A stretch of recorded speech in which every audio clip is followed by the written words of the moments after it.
Namaste, this is Sunilee welcoming you all to Planet To Soul Astrology.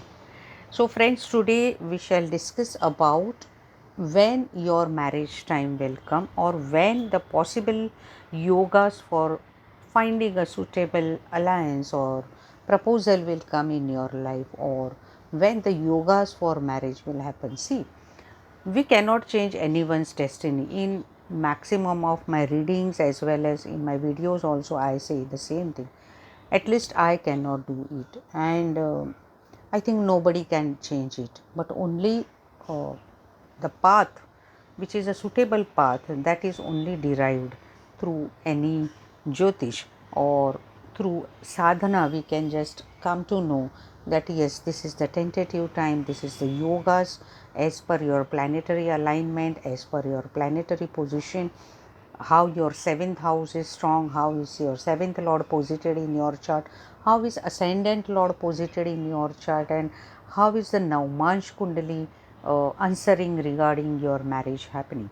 If in D1 chart only there are a very strong yogas of having least marriage happening possibilities, then definitely such natives are finding it very difficult to fix up of marriage or finding a suitable partner, or even though they are finding someone in their life, but still they are not able to marry that person or be with that person. So friends, today I am going to disclose a few techniques which I have observed through my readings, through my experiences, and when I read many books, and when I try applying many datas given in those books, and after implementing my own experiences also, I found that certain techniques or certain planetary positions are definitely helping us in deciding the proper marriageable time. So yes, of course Mahadasha also plays very important role. So first what we have to see, that everyone knows that seventh house is connected to our marriage, and seventh lord is our marriage partner basically, because first lord is you. So opposite is 180-degree, that is your partner, right? So your connectivity, so that seventh lord you have to see. What is your seventh lord? You have to assess that seventh lord nakshatra also, and then you have to see that how it is posited in your D9 chart, where your seventh lord and its nakshatra is going. If the seventh lord or its nakshatras are going in trine houses in your D9 chart, that is 159, then definitely whenever Jupiter will transit over this nakshatra lord or seventh lord, or Venus will transit, then marriage timing has arrived, that we can definitely say. Now second thing is that when the seventh lord position, when we see in Navmansh Kundali, you have to see that what is this seventh lord, which is this seventh lord, right? It could be papa planet, it could be malefic planet also.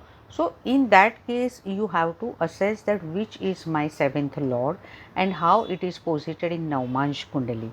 Then whenever on Navmansh that particular seventh lord will get activated, then automatically your seventh house of D1 chart is getting activated.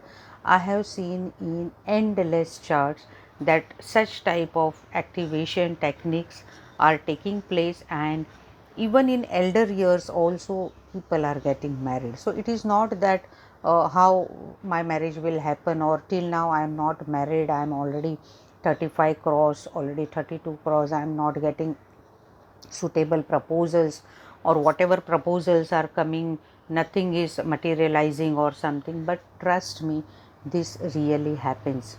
Second thing, this seventh lord should not be in a connection with Rahu, Ketu or malefic planets. If it is a malefic planet, then it should be having some good connectivity with Jupiter and Venus in your Navamsa Kundali also. Why I am saying this? Without this Jupiter Venus also marriage will happen, but then we can say these are the faded yogas. But when Jupiter and Venus involvement takes place in your Navmansh Kundali in transit, definitely your marriage time can be derived out of that. I will give you simple example. If your seventh lord is say Mercury, right? So this Mercury, if in your D9 chart is going in fifth house of your D9 chart, and in D1 chart, if this Mercury is say this Mercury is of Venus nakshatra, say for example, and say Purva Falguni Nakshatra, this Mercury is of.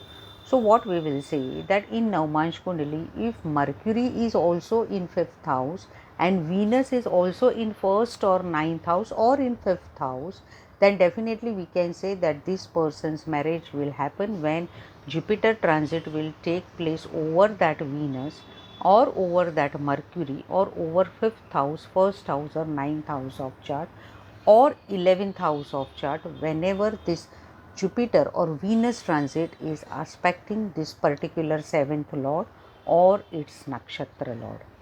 This is fantastic technique you can really apply, and just see, initially you may find it that this is little confusing or we are not able to understand, but trust me, this really gives very fantastic fruits.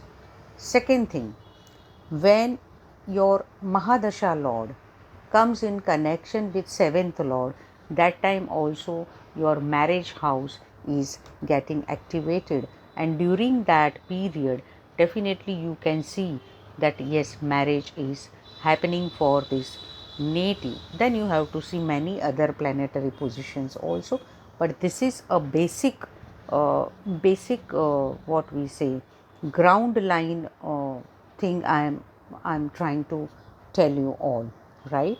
And one more thing you have to see along with this, that whenever Saturn is also taking place in your third house of chart in D1 or D9. So third house is a courage house.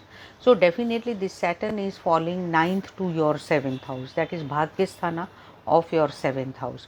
So definitely that time also your marriage house is getting activated, because Saturn is giving long lasting fruits of this marriage.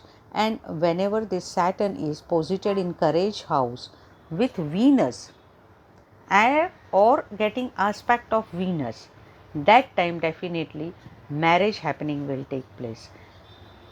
Say for example, if you have seventh house Venus, like your Venus is posited in your seventh house in D1 or D9 chart, and Saturn transit is taking place from third house of chart in D1 or D9, then definitely your seventh house is getting activated and courage of happening of marriage is taking place in your life. This is very beautiful thing. Very keenly we have to observe all these things. Even sometimes, if you have Ketu in ascendant or in seventh house, that time also I have seen that in Ketu Dasha only people are getting married. Why in Ketu Dasha? Because Ketu is our past life connectivity. I will make separate video on how Ketu is connected to your marriage or marriage life.